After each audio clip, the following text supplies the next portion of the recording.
에베소서 1장 1절에서 14절입니다. 에베소서 1장 1절에서 14절. 제가 가진 성경은 309면에 있습니다. 309면.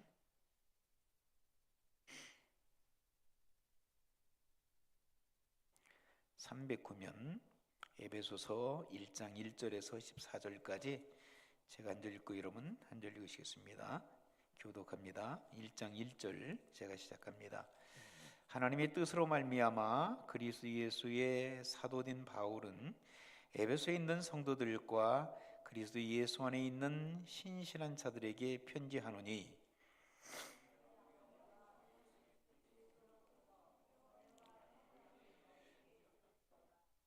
찬송하리로다. 하나님 곧 우리 주 예수 그리스도의 아버지께서 그리스도 안에서 하늘에 속한 모든 신령한 복을 우리에게 주시되,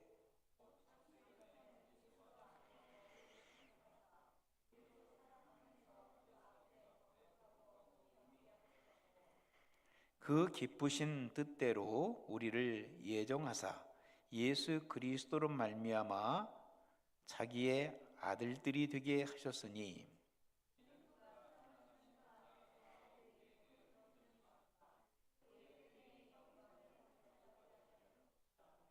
우리는 그리스도 안에서 그의 은혜의 풍성함을 따라 그의 피로 말미암아 속량 곧 죄 사함을 받았느니라.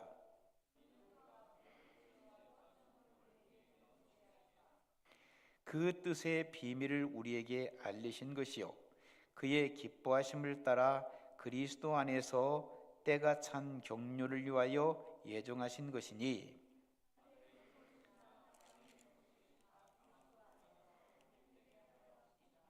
모든 일을 그의 뜻의 결정대로 일하시는 이의 계획을 따라 우리가 예정을 입어 그 안에서 기업이 되었으니,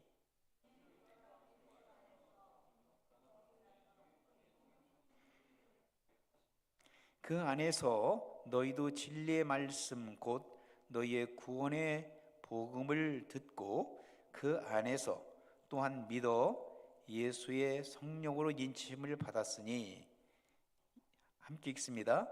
이는 우리 기업의 보증이 되사 그 얻으신 것을 속량하시고 그의 영광을 찬송하게 하려 하심이라. 아멘.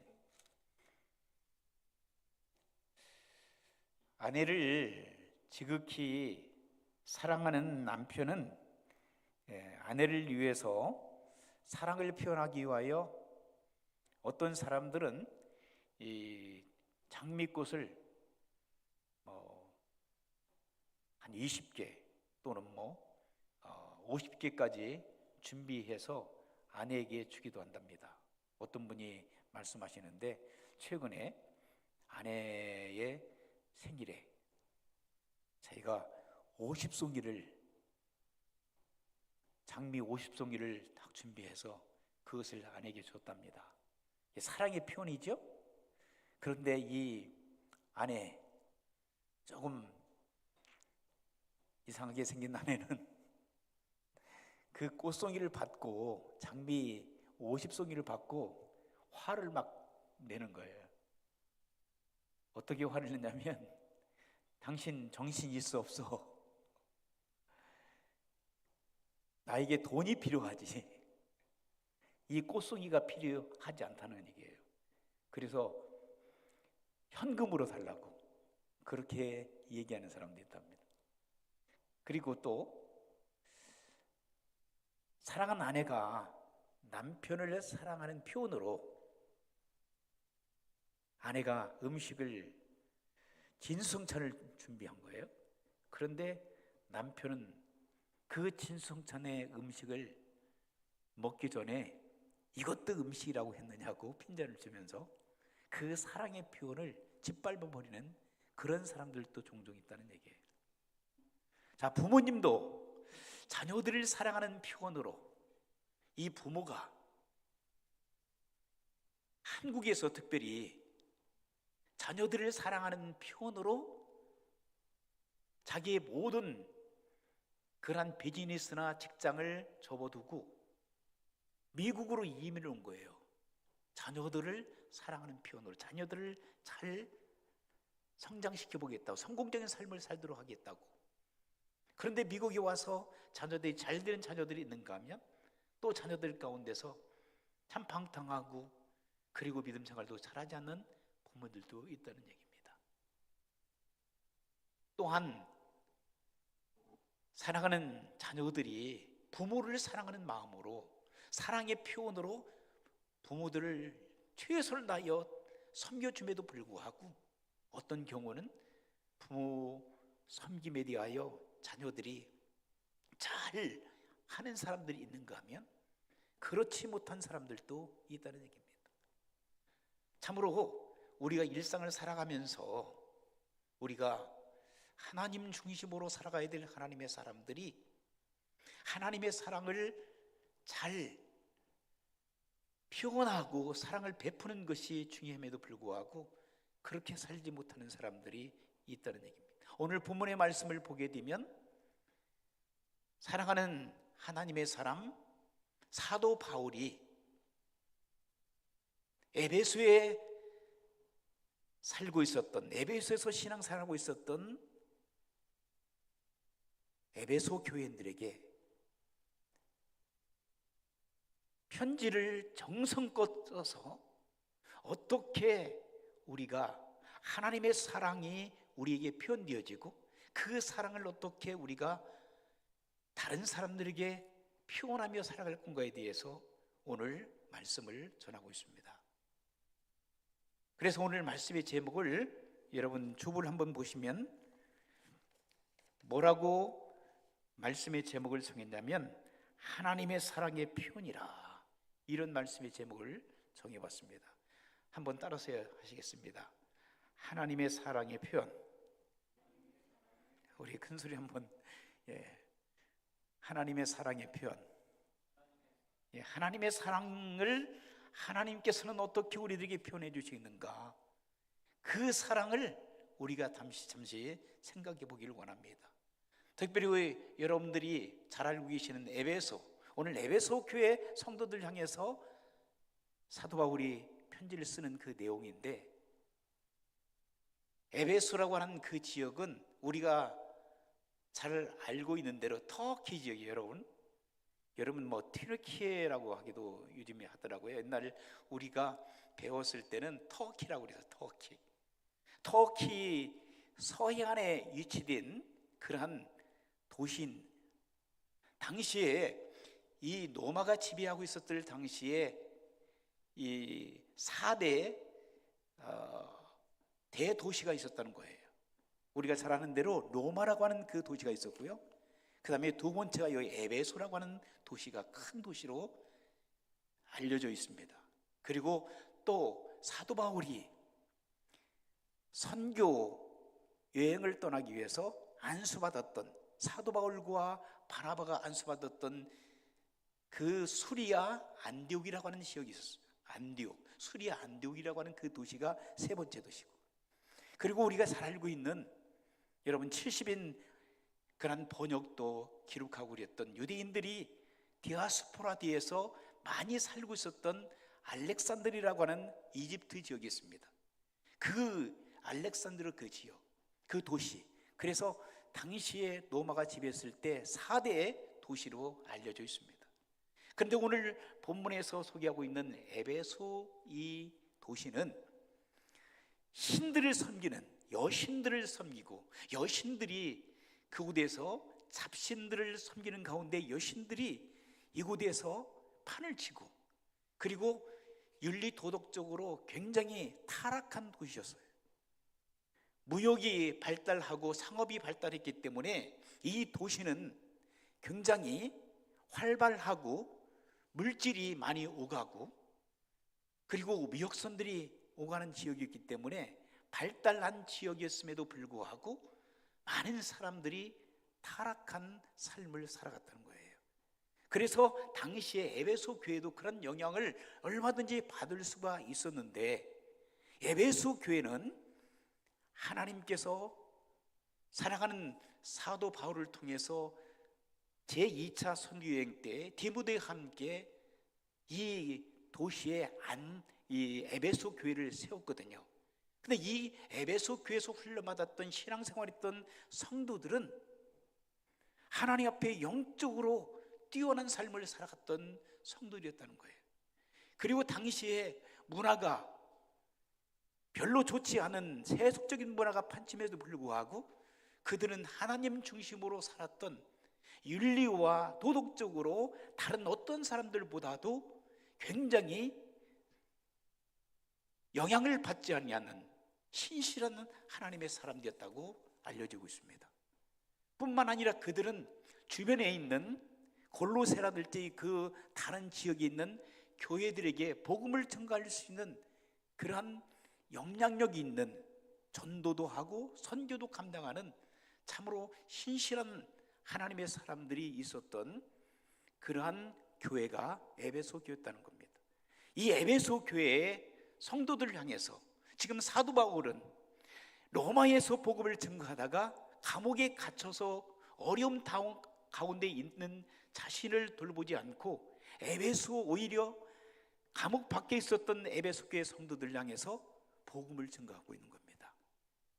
그리고 내가 어떻게 해서 하나님의 자녀가 되었고 나는 사도로서 어떠한 삶을 살아가고 있는가, 오히려 감옥 안에 있는 이 사도 바울이 감옥 밖에 있는 에베소 교회 성도들에게 편지를 쓰고 또 그 옆에 있는 골로새 교회에게 편지를 쓰고 또한 빌레몬이라고 하는 그런 자기의 동역자에게 편지를 써서 이제 에바브디라고 하는 그런 사람을 통해서 로마에서 이 편지를 보내는, 인편으로 보내서 에베소 교회 성도들이 이 편지를 읽고 하나님 말씀대로 살아갈 수 있도록 하기 위해서 하나님께서는 에베소 교회 성도들에게 주시는 말씀을 사도 바울을 통해서 이렇게 기록해서 결국은 오늘 이 시대를 살아가는 우리들에게까지도 영향이 있는 말씀으로 우리에게 하나님의 사랑을 표현해 주고 있는 그러한 말씀의 내용인 것입니다. 그런데 이 본문의 말씀을 보게 되면 하나님께서 주체가 되시는 거예요. 주인이 되시는 거예요. 그리고 또 하나님의 그 예정과 하나님의 계획 속에서 인류의 구속의 문제를 놓고 하나님께서는 독생자 예수 그리스도를 이 땅에 보내시는 그런 말씀이 본문에 소개되고 있습니다. 뿐만 아니라 성령 하나님께서 어떻게 역사해 주시는가. 그래서 삼일체 하나님께서 인간의 구속의 문제를 놓고 고민하셨던 그런 모습들이 보여져요. 어떻게 하면은 타락한 인생, 타락한 인류의 구속의 문제를 이루을 것인가. 하나님께서 연합작전을 쓰시는 것 같아요. 성부 하나님, 성자 하나님, 성령 하나님께서 연합작전을 펴셔서 이 땅 위에 저와 여러분, 그리고 인류의 구속의 문제를 놓고 고민하시다가 결국은 이제 하나님께서 그 일을 이루어내시는 거예요. 그래서 본문의 말씀을 보게 되면 이런 말씀들이 기록이 되어 있어요. 하나님의 뜻으로 말미암아 1절 보니까 그리스도 예수의 사도된 바울은 에베소에 있는 성도들과 그리스도 예수 안에는 신실한 사람들에게 편지한다. 편지 쓰는 목적이 나오죠. 그리고 2절의 말씀 보니까 하나님 우리 아버지와 주 예수 그리스도로부터 은혜와 평강이 너에게 있을지어다. 사도 바울의 편지 서신을 보게 되면 이러한 하나님의 은혜와 평강에 대해서 종종 말씀하고 있는 것을 보게 됩니다. 그리고 3절에 보시면 찬송하리로다 하나님 곧 우리 주 예수 그리스도의 아버지께서 그리스도 안에서 하늘에 속한 모든 신령한 복을 우리에게 주시되. 창세전에 4절 보세요. 창세전에 그리스도 안에서 우리를 택하사 우리로 사랑 안에서 그 앞에 거룩하고 흠이 없게 하시려고. 편지에 쓰는 목적에 대해서 오늘 본문이 이 말씀이 우리들에게 시사해 주고 있습니다. 사랑하는 성도 여러분, 예수님께서는 우리를 태초부터 사랑하셨다는 거예요. 타락한 인류를 구원하기 위하여. 그래서 요한복음 3장 16절 보게 되면 우리가 잘 아시는 대로 무슨 말씀이죠? 하나님이 세상을 이처럼 사랑하사 독생자 예수 그리스도를 주셨으니 누구든지 예수님을 믿는 사람들은 멸망받지 않고 영생을 얻게 하려 하심이라고 하는 그 말씀으로 우리에게 도전해 주고 있는 것입니다. 사랑하는 성도 여러분, 하나님께서는 미리 예정하셔서 우리를 죄와 사망의 법에서 구원하시려고 하나님께서는 계획하셨다는 사실입니다. 하나님이 얼마나 우리를 사랑하셨어요. 타락한 인생을 그냥 지옥으로 보내고 싶으시지 않으신 하나님께서 저와 여러분을 살리시기 위하여, 저와 여러분들을 생명의 길로, 하나님의 자녀로, 그리고 천국 백성으로 하나님의 자녀의 삶을 이 땅에 살다가 하나님께서 인도하시는 거룩한 그 땅 천국으로 인도해 주시기 위해서 하나님께서는 태초부터 저와 여러분들을 구원하실 계획을 세워주셨다는 사실입니다. 여러분, 감동되지 않으세요? 내가 무엇인데, 우리가 무엇인데 죄악 가운데 살고 있는 우리를 구원하시기 위하여 하나님께서는 철저하게 계획하셔서 삼일째 하나님의 작전, 그 계획 속에서 이 땅에 누구를 보내셨어요? 독생자 예수 그리스도, 성자 하나님께서 이 땅에 하늘의 보좌를 버리시고 이 땅에 오시게 됐다는 거예요. 하나님의 계획 속에서. 여러분들이 얼마나 귀합니까? 미천한 우리들에게 사실 우리는 이 땅에서 죄를 짓고 살다가 어느 날 때가 되면 그냥 죽으면 끝난다고 생각하고, 죽으면 그냥 어떤 사람들은 없어진다고 생각하고, 어떤 사람들은 뭐 지옥 가면 어때? 갈 때까지 한번 가보지, 이렇게 참 무책임하게 얘기하는 사람들도 있습니다. 그러나 여러분, 이 땅에서 조금만 어려워도, 조금만 어려운 인생의 길을 걸어가도, 조금만 슬픔과 좌절과 그리고 고통의 삶을 살아가고 어려움이 조금만 찾아와도 여러분들은 그렇지 않지만 세상 사람들은 뭐라고 얘기하죠? 와, 힘들어서 못 살겠네, 지옥 같은 인생 못 살겠네. 지옥 가봤습니까? 지옥을 가보지 않았는데도 불구하고 이 땅에서 조금만 어려워도 지옥 같아서 우리가 힘들어서 못 살겠다고 그렇게 하는 사람들이, 지옥이라고 하는 그 모습을 성경에서 보여주고 있잖아요. 불못이라고, 영원히 꺼지지 않는 고통스러운 그곳이라고. 우리 예수님께서도 지옥에 대해서 말씀하고 있는데 그 지옥이 얼마나 고통스러웠는지 그 지옥을 가보지 않았음에도 불구하고 이 땅에서 조금 어려운 가운데 있을 때 우리가 습관적으로 지옥 같아서 못 살겠다고 하는데, 여러분, 지옥은 얼마나 고통스럽겠어요. 그곳에서 살지 않도록 우리에게 평안과 기쁨을 허락해 주시오니 고통과 눈물과 괴로움이 없는 영원한 하나님의 나라에서 살 수 있도록 죄와 사망의 법에서 우리를 건져내셔서 하나님의 자녀로 삼도록 하기 위해서 독생자 예수 그리스도, 그분께서는 하늘의 보좌를 버리시고 이 땅에 우리를 위하여 내려오셨다는 사실, 인카네이션 하셨어요. 그래서 예수 그리스도는 이 땅에 오셔서 고난 당하셨어요. 고통을 당하셨어요. 괴로움을 당하셨어요. 우리를 대신하여 죽어주시기 위하여 고난과 역경을 당하시고, 마침내는 예수님은 십자가에서 처절하게 십자가에 못 박혀 죽지 않으셨습니까? 그런데 그의 죽음은, 그의 고통은 우리를 낫게 하시는 거예요. 우리를 생명의 길 인도하여 주시기 위하여 한 마리의 어린 양이 되어서 예수님께서는 우리의 죄를 대신하여 죽어주시지 않았습니까? 예수 그리스도의 죽음을 위하여 우리 주님께서 이 땅에 오셨다고 말씀하셨어요. 우리를 위하여 대신 죽어주시기 위하여 한 마리의 어린 양 번제물이 되기 위하여. 그리고 주님은 죽으신 지 사흘 만에 다시 부활하셨습니다. 예수 그리스도의 부활이 없다면 우리가 믿는 것은 다 헛되다라고 사도 바울은 고백합니다. 예수 그리스도의 부활이 있기에 우리도 부활이 있는 줄 믿습니다. 부활 신앙을 가지고 살아가기를 주의 이름으로 축원합니다. 그래서 예수님은 부활하시고 승천하시고 그리고 다시 예수님께서는 재림하시겠다라고 우리에게 약속하셨습니다. 제자들과 약속하신 그 약속이 우리들과의 약속입니다. 다시 너희를 구원하기 위해 이 땅에 오시겠다라고 말씀하셨습니다. 우리가 지금 기다리는 것은 예수 그리스도의 재림을 기다리고 있잖아요. 언제 오실지는 모릅니다. 그러나 주님께서는 반드시 우리를 구하러 오시겠다라고 약속하신 줄 믿습니다. 신랑 되신 예수님께서 신부 되신 교회를 구원하기 위하여, 신부 되신 그리스도 예수님 안에서 구원받은 성도 여러분들 구원하시기 위하여 이 땅에 예수님께서 오실 줄 믿습니다.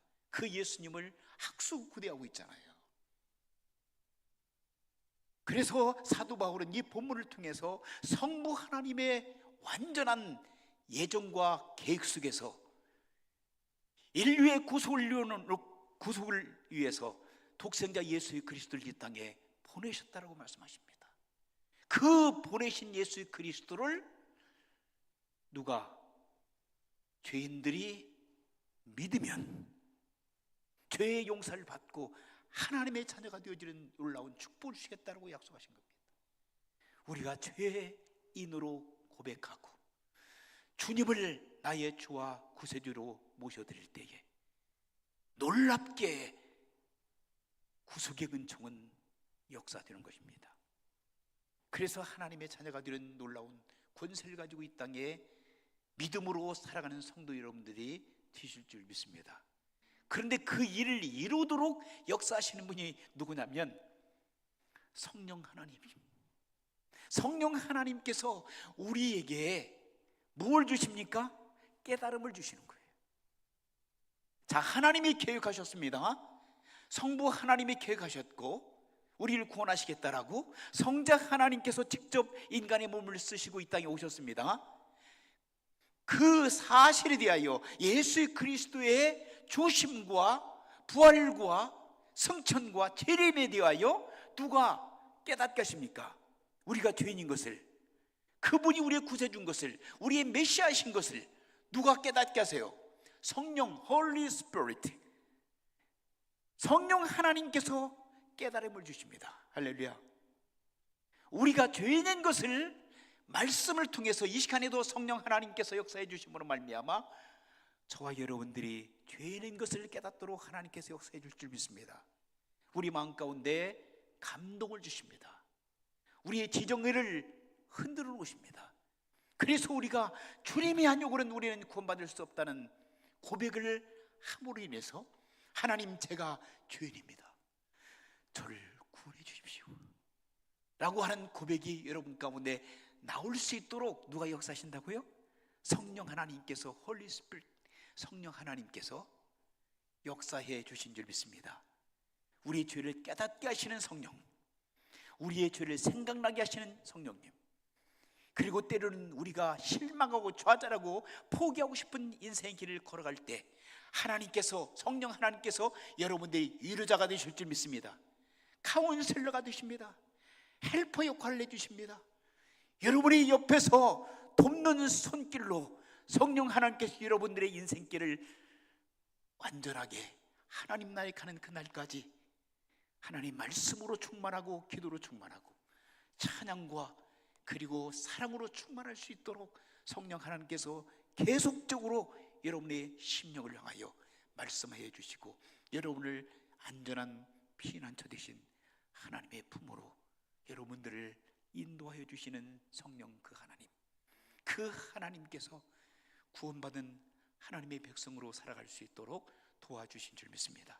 오늘 본문의 1장 1절에서 14절 말씀을, 에베소 말씀을 쭉 보게 되면 조금 전에 말씀하셨던 하나님의 성령 하나님, 성부 하나님, 성부, 성자, 성령 하나님, 우리가 소위 말하는 삼일체 하나님께서 인류의 구속의 문제를 놓고 괴로워하셨고 그리고 철저한 계획 속에서 그 계획을 만들어 가시는 놀라운 축복을 사도 바울이 깨닫고 사도 바울이 에베소 교회 성도들 향해서 말씀하고 있습니다. 그 말씀을 우리가 받아서 우리도 구원의 반열에 들어온 줄 믿습니다. 이제는 이 말씀을 가만히 1장 1절부터 마지막 23절까지 말씀을 보게 되면 누구 안에서 이런 표현이 계속 나와요. 예를 들어서 여러분들에게 말씀드립니다.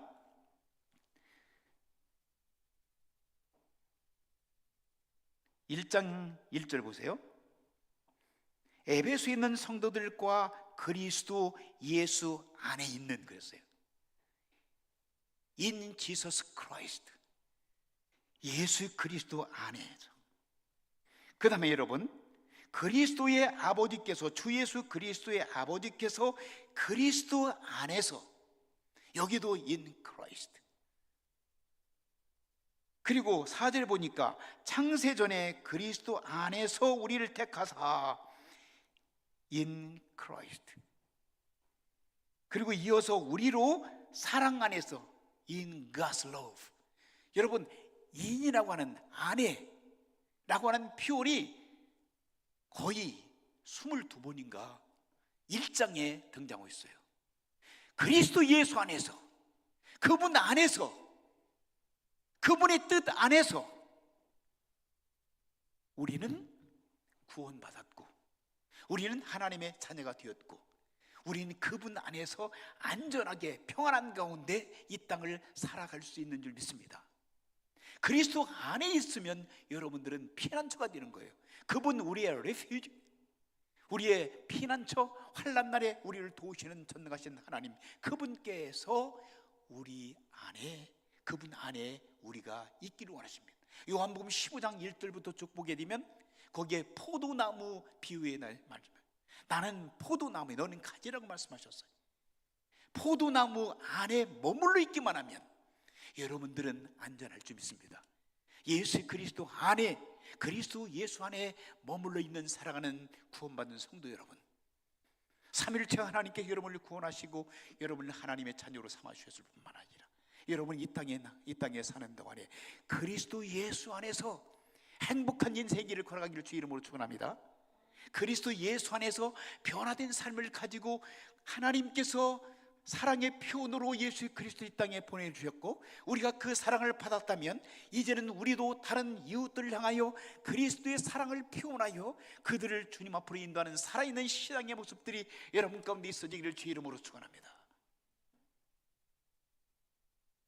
우리가 하나님의 자녀가 된 그 감격과 감동을 가지고 이 땅에서 힘들고 어려운 인생의 길을 걸어갈 때에 실망하지 마시고 좌절하지 마시고 주님의 사랑에 끊임없이 여러분의 심령을 사랑으로 인도해 주신다면, 우리가 받은 사랑, 예수 그리스도의 사랑을 가지고 우리도 주변에 고통을 나가는 이웃들을 향하여 우리가 앞으로, 그리고 2026년도 주님과 함께 걸어가는 성령 하나님의 인도하심 속에서 사랑을 이웃들에게 나눠주며 우리도 역시 받은 사랑을 실천하며 살아갈 수 있는 성도 여러분들이 되시기를 주의 이름으로 축원합니다. 기도하시겠습니다. 하나님 아버지, 감사합니다. 주님, 삼위일체 하나님께서 사랑의 표현으로 주님이